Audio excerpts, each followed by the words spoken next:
As the summer was winding down, the WPIAL football season was ready to commence.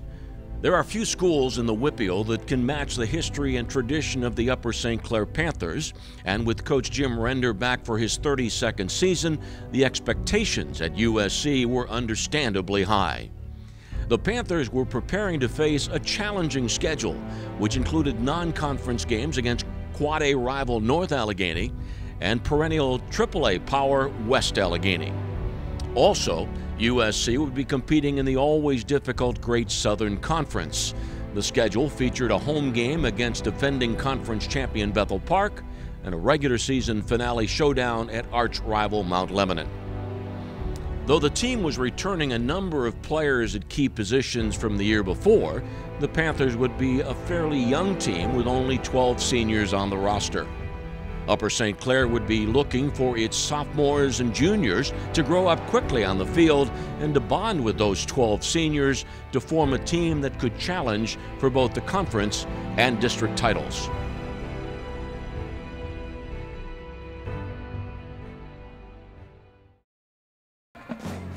In Week 1, the Panthers traveled to Shaler to take on the Titans. Both teams were playoff qualifiers in 2009 and both expected to qualify again in 2010. On its opening possession, USC drove the ball deep into Titan territory. A long run by Dakota Conwell sparked the drive. Conwell then found Mike Wilcox open over the middle, which set up a 28-yard field goal by Canon-McMillan.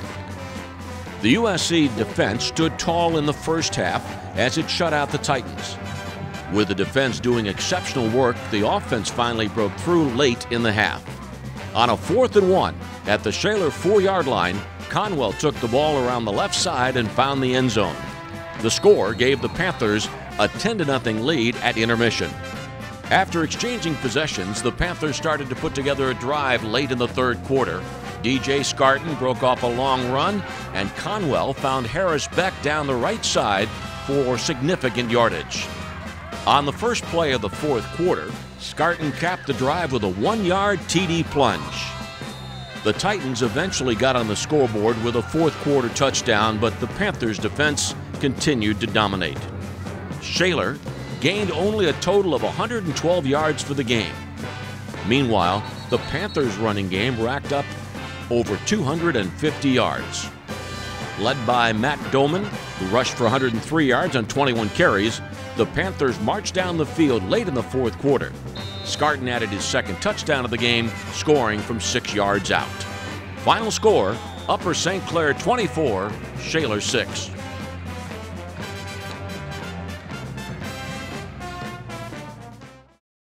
USC went on the road again in Week 2 as it traveled to 1-0 Norwin. The only scoring in the first quarter came on a 36-yard Canon-McMillan field goal. Midway through the second quarter, the Panthers found an impressive spark from their defense.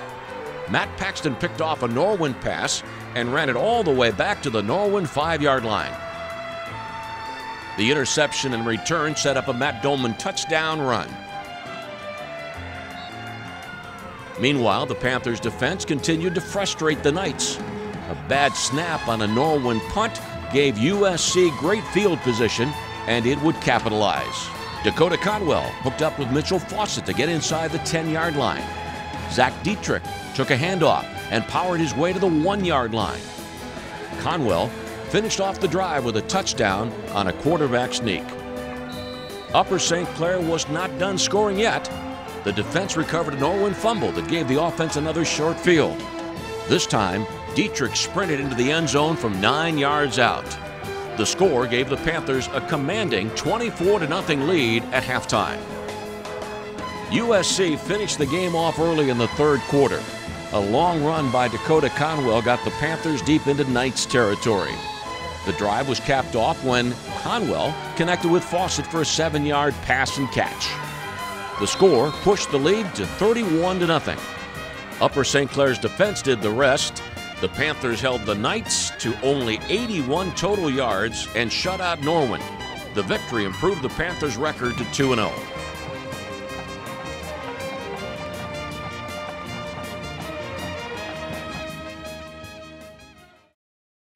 In week 3, the Panthers hosted the undefeated North Allegheny Tigers. The Panthers' defense kept the game close in the first half, but early in the second quarter, the Tigers scored on a short touchdown, and the halftime score was North Allegheny 7, Upper St. Clair nothing. The second half did not go Upper St. Clair's way. The Tigers' offense got rolling, and USC was not able to generate any points of its own. North Allegheny took the victory 27-0. It was the Panthers' first loss of the season. The Panthers' record after week 3, 2-1.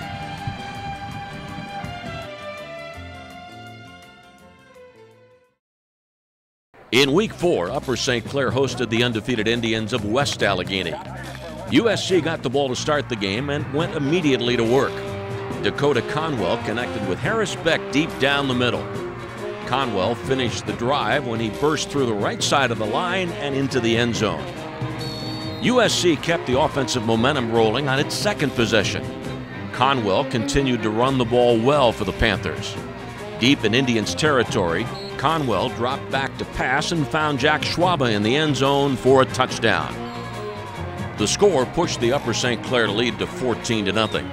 After West Allegheny scored, Conwell, on a well-designed quarterback draw play, broke free for a 63-yard touchdown run.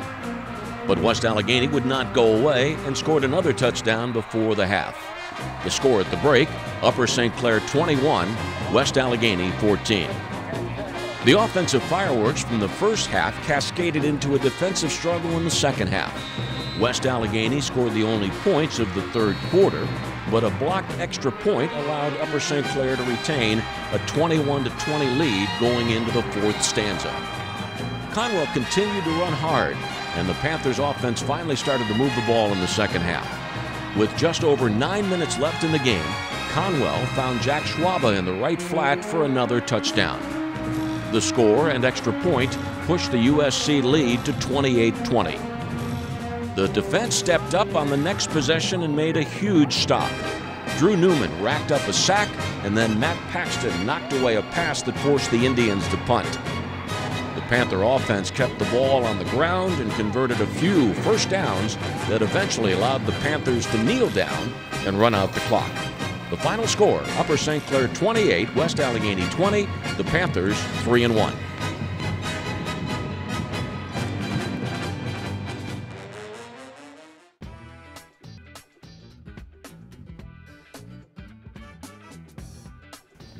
Best Jersey Shore cast member. Wow, that's a tough question. Oh God. I know half of them are gonna say me, it's bad. It would definitely be Wilcox or Fawcett. Probably Wilcox or Mitchell. But Connor also creates a lot of controversy, and especially with the women. Staloot, though. Staloot and, Koditz. It'd be all of us cornerbacks, or all of us defensive backs. They even said that we'd be the Jersey Shore cast because we're always into so much drama. Definitely Mitchell, yeah. Probably Michael Wilcox. Definitely Mike Wilcox. I'm gonna have to go with Mike Wilcox. Coach Robbins. No, definitely Mitchell. Because he doesn't take any crap and he's just giant. He looks at himself in every mirror, dark glass. So I think he'd fit in well on the show. Roy Blair or Michael Wilcox.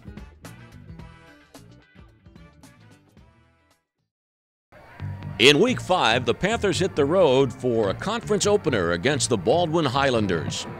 The Panthers were sluggish at the outset, and Baldwin scored on its first possession.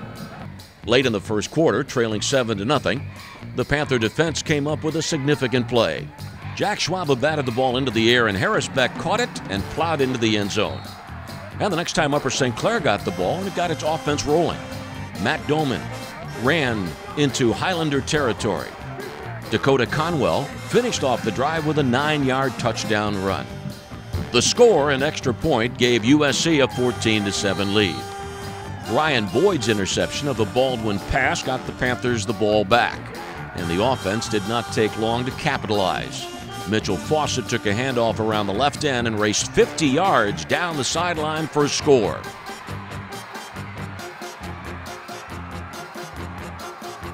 Baldwin scored a late second quarter touchdown, and the halftime score was Upper St. Clair 21, Baldwin 14.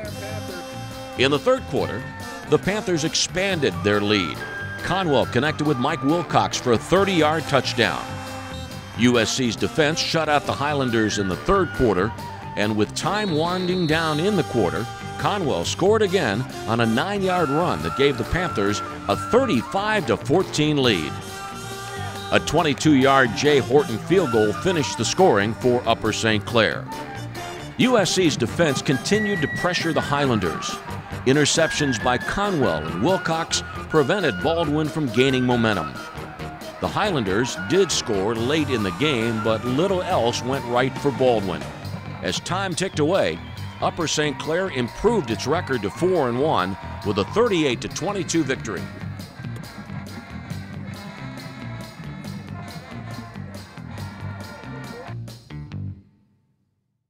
In Week 6, the Panthers celebrated homecoming and hosted the Indians of Peters Township. Both teams entered the game with 1-0 records in the Great Southern Conference. Midway through the first quarter, Conwell raced down the right sideline for a 52-yard touchdown, and just like that, the Panthers had a 7-0 lead. The Indians responded with a long drive of their own, but the Panther defense responded with a goal line stand that kept Peters Township out of the end zone. The Indians' defense did cause a safety that cut the lead to 7-2. Peters Township was on the move again, but Connor Scott came up with a big play. Scott picked off the pass and returned it 70 yards for a score.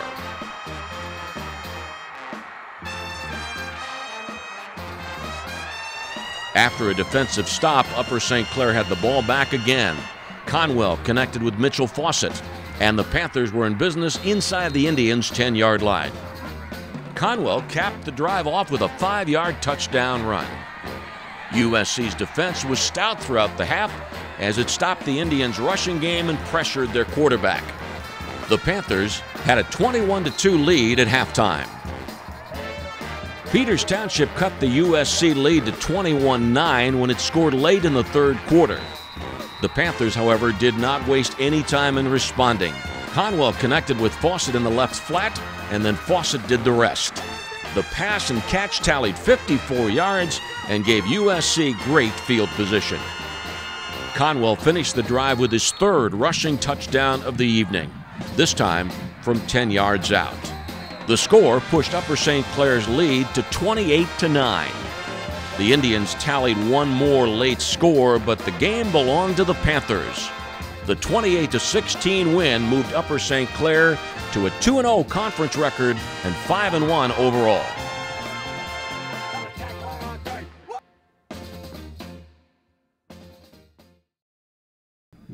In Week 7, the Panthers journeyed to Canon-McMillan. In the first half, Upper St. Clair struggled offensively, but the defense stepped up. On a 4th and goal from the 5-yard line, the Panthers' defense denied the Big Macs any points. Both offenses sputtered for the rest of the half, and the two teams headed to the locker rooms with the score tied. Late in the third quarter, the Panthers' offense finally found its rhythm. Matt Paxton carried the ball on 2 important runs to keep the drive moving. Conwell found DJ Scarton for a first down catch, and then Scarton got the call again and bullied his way down to the 2-yard line. The Panthers finally got on the scoreboard as Conwell carried the ball into the end zone. The USC defense continued applying pressure throughout the game, and a 25-yard field goal by Kellen Malkern put the game away for the Panthers. The 10-0 victory was not a work of art, but the Panthers were 6-1 overall and 3-0 in the Great Southern Conference.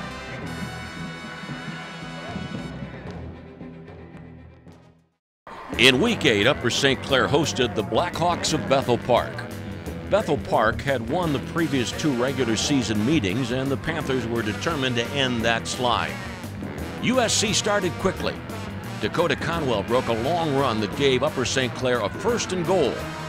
Bethel Park's defense stopped the Panthers on the first 3 tries, but on a 4th and goal from the 1, Conwell pushed his way into the end zone, and the Panthers had the lead. A defensive stop forced the Hawks to punt, and a bad snap led to a safety, pushing the Panthers' advantage to 9-0. Upper St. Clair got the ball back again after the safety, and Conwell scored his second touchdown, this time from 14 yards out. Bethel Park scored on a 31-yard touchdown pass that cut the lead to 16-7. Then late in the half, the Panthers started to move the ball. Conwell hooked up with Chris Kolitz for a 39-yard gain. Conwell then found Mitchell Fawcett over the middle to set the Panthers up inside the 10-yard line. With less than a minute left in the half, Conwell ran around the left side and ran over a Bethel Park defender to give the Panthers a 23-7 lead. The Panthers kept rolling in the second half. Conwell connected with Mike Wilcox deep down the sideline for a 43-yard gain. Wilcox was ruled down at the 1-yard line, which set up a DJ Scarton 1-yard touchdown run. Bethel Park scored on its next possession, but the Panthers seized the moment.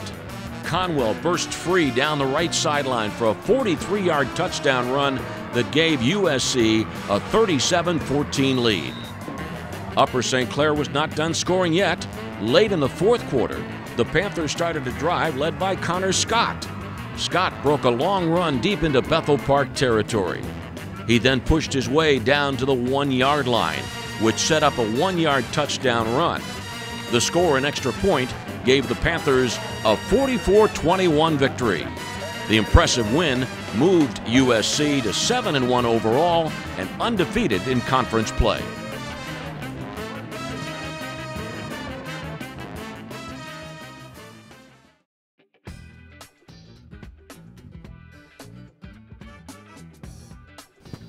I think I would be Coach Petraeus' friend on Facebook. Petraeus. Definitely Coach Petraeus. He's got a lot of crazy stories, so I feel like he'd be kind of funny guy to follow. I'd also like to see his status. I feel like I'd be enlightened by some of the things he'd say. I'd have to add, who would I add? Probably Coach Render, just so I could see ridiculous things he would write if he would ever. Or Coach Petraeus, just because he'd probably say some ridiculous things. Either Petraeus or Coach Render. I'd say I'd add Coach Pick because I know he would never accept me. So if I could get away to be friends with him on Facebook, that'd be nice. I'd pick Coach Pick as the coach to be friends with on Facebook because he probably has the most interesting friends. Coach Petraeus because he just seems the most interesting. Coach Render, because just it'd be great to see him having a Facebook. Coach Petraeus, because he would just have hilarious stories and just anything he was thinking, he'd put it up there and let everybody see. Probably Coach Robbins, because he'd probably be friends with some really intense people, like The Undertaker.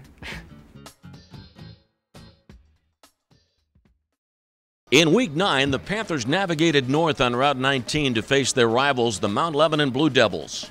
Both teams entered the game undefeated in conference play. This game would decide the conference championship.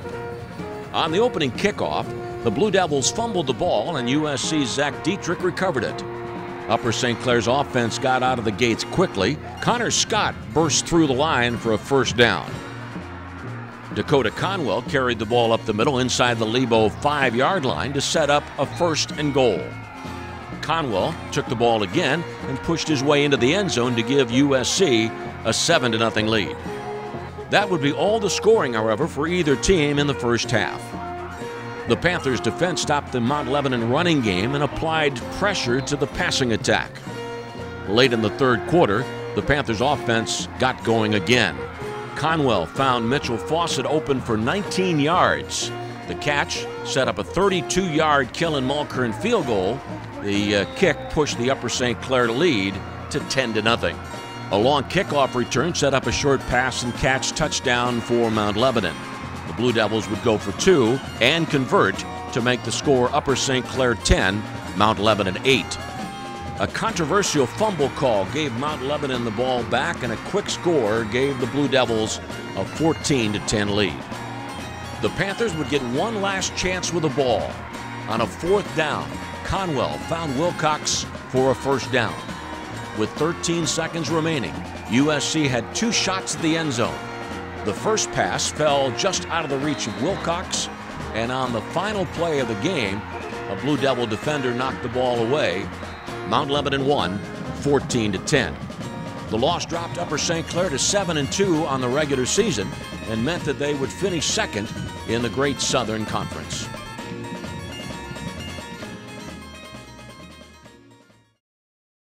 Week 10 kicked off the WPIAL playoffs, and with their second-place finish in conference play, the Panthers hosted a first-round game. Their opponent, the Penn Hills Indians. In 2009, the Panthers suffered a playoff loss to the Indians. In 2010, Upper St. Clair wanted to write a much different script. Upper St. Clair got going early with a huge special teams play.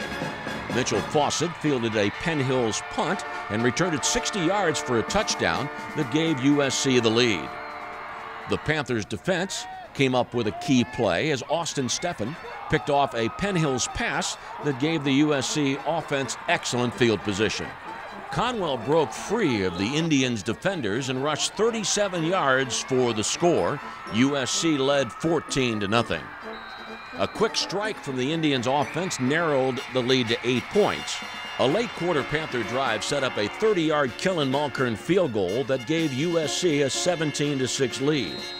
But the Indians scored a touchdown, a long touchdown, late in the second quarter that drew them within 4 points.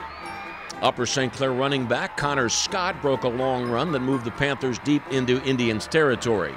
And with less than a minute to play in the half, Conwell found Harris Beck in the back of the end zone for a touchdown. The halftime score, Upper St. Clair 23, Penn Hills 13.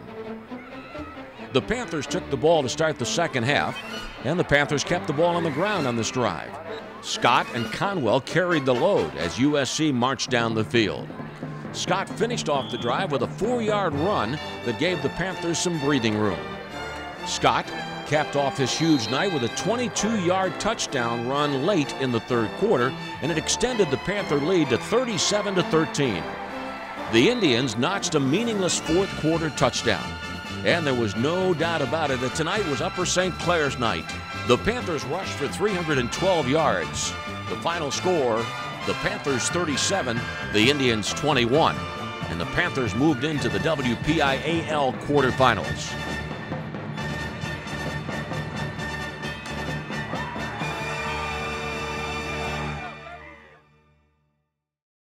In the second round of the WPIAL playoffs, Upper St. Clair squared off against the North Hills Indians at Chartiers Valley High School.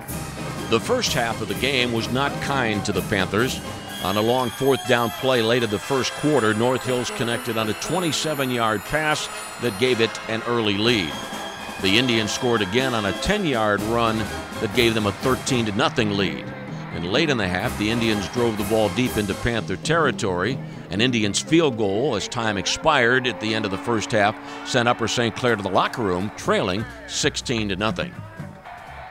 The Panthers' defense settled down in the second half, and the USC offense found its stride late in the third quarter.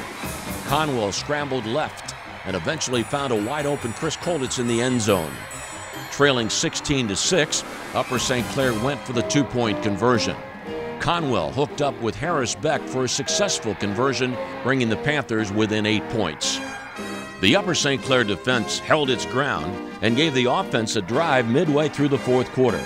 The Panthers moved the ball deep into the North Hills end of the field, and with just 4 minutes remaining, Conwell hooked up with Kolditz again, this time from 6 yards out.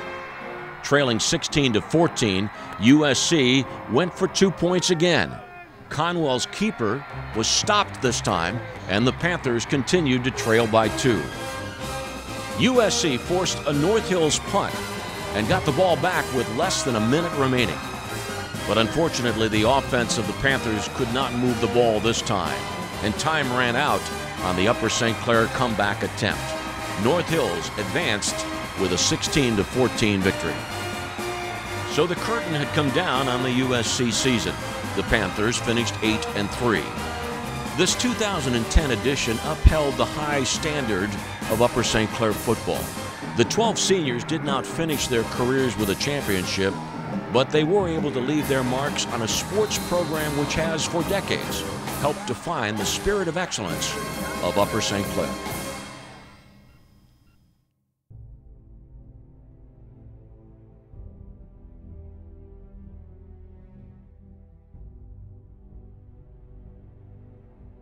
I think that I had a lot more leadership on the team than I had before, and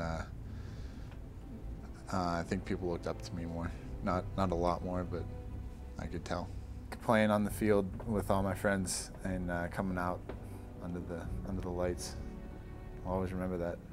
I think the 12 of us were a lot closer than the other seniors because there were so few of us. Felt like we had to rely on each other a lot more than, you know, maybe a class with 20 kids. We're a lot closer. I think I'm going to miss the camaraderie and the fact that I've been playing with these guys since 7th grade when I started playing football. I'm going to miss being with all the guys, and Friday nights I'm always going to miss a lot. I thought I could be a good wide receiver. I didn't know any of the plays. I didn't really know how to play. I just learned through practice. Just remember playing with all my friends and having fun. I don't know, it's just sort of like your family. Just the crowd and the environment. I don't know, I just like that everybody was watching our team. I hope we're remembered as a class who was quick to goof around but knew when we had to work and when hard work was needed. And I thought we inspired a lot of younger kids to have great attendance in the off season, and I thought we put a lot of hard work ethics in the younger guys that they can hopefully carry on.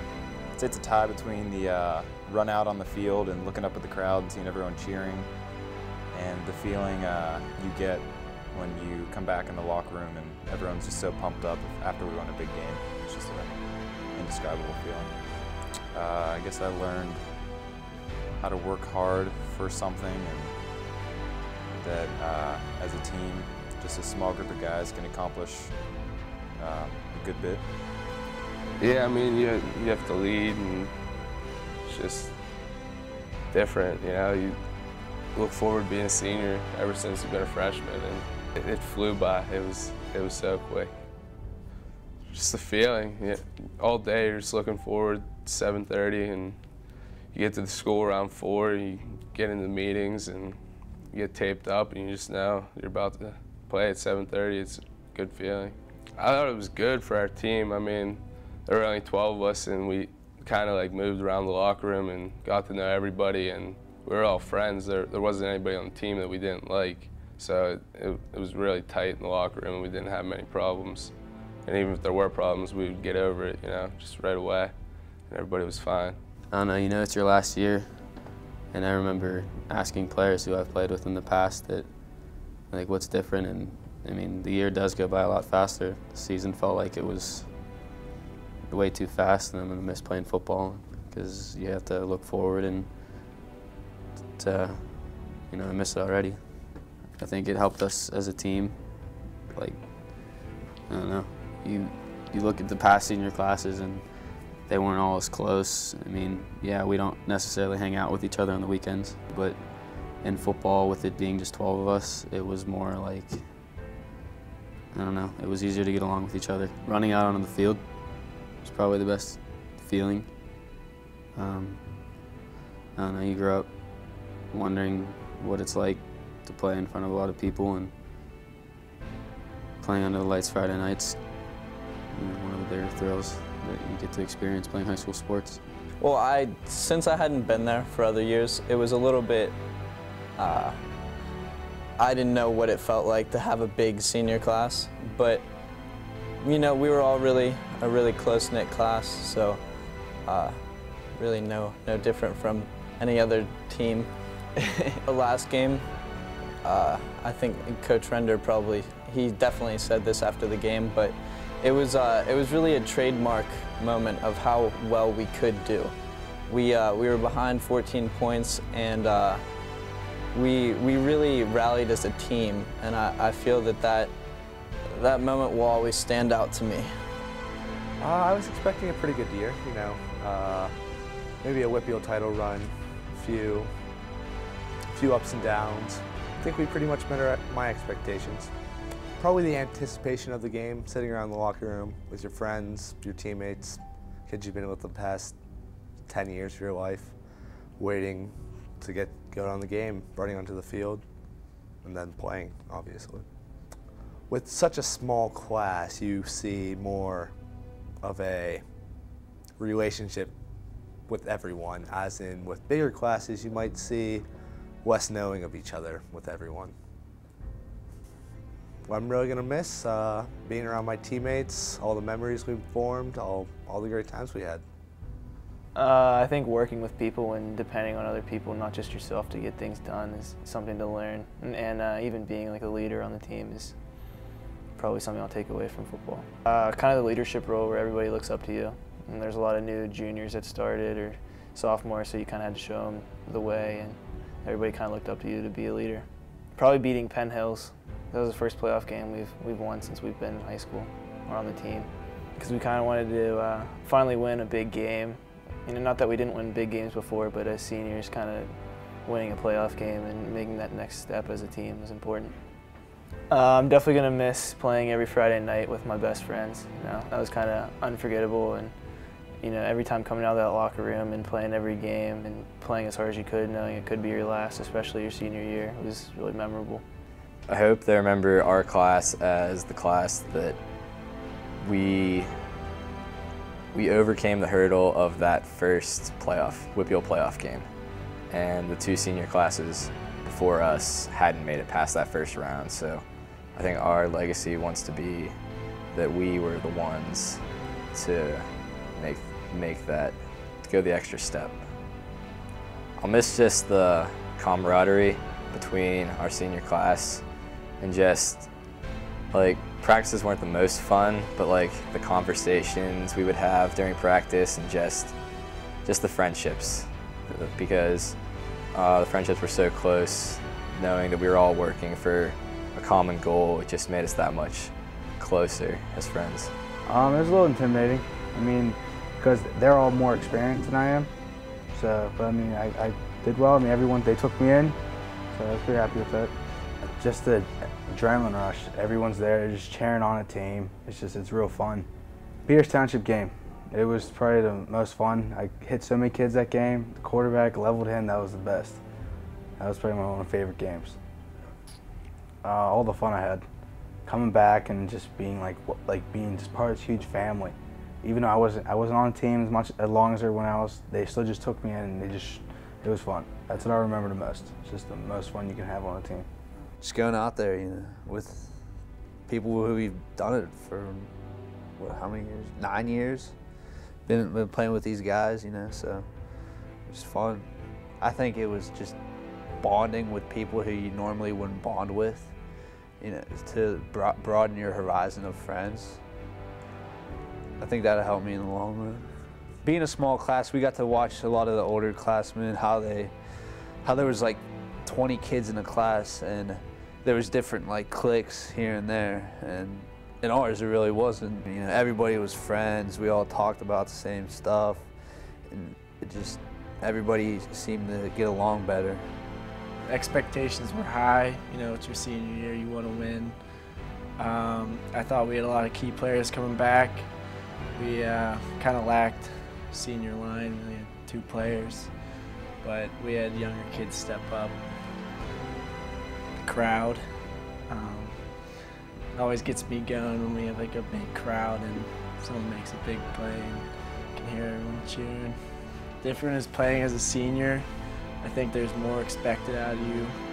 The younger kids look up to you. The coaches know that you've been there. You've seen teams succeed. So you have kind of weight on your back to play great. I loved it. I love all those guys. They're my brothers. We're not all like best friends outside of football, but when we're in like the locker room and stuff, we have like a real tight bond with each other.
Well, ideally, you know, a Quad A football program would have many more than 12.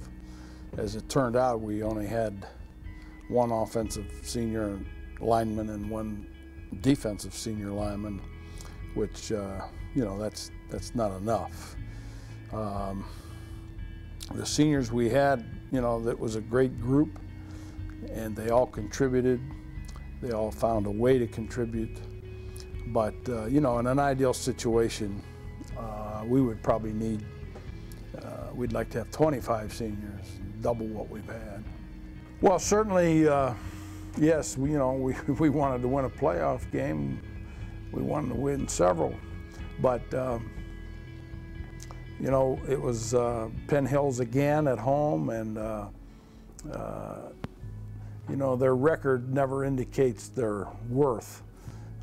They have some marvelous athletes, and it was a nice victory. It was you know, it wasn't a one-dimensional victory. I thought we went after them in all phases of the game, offense, defense, special teams, and pound for pound or player for player, you might pick the Penn Hills kid over our kids at many of the positions, but functioning as a unit and as a team, I thought, you know, it spoke well of them wanting to go out with a victory the last time they were going to play in our stadium.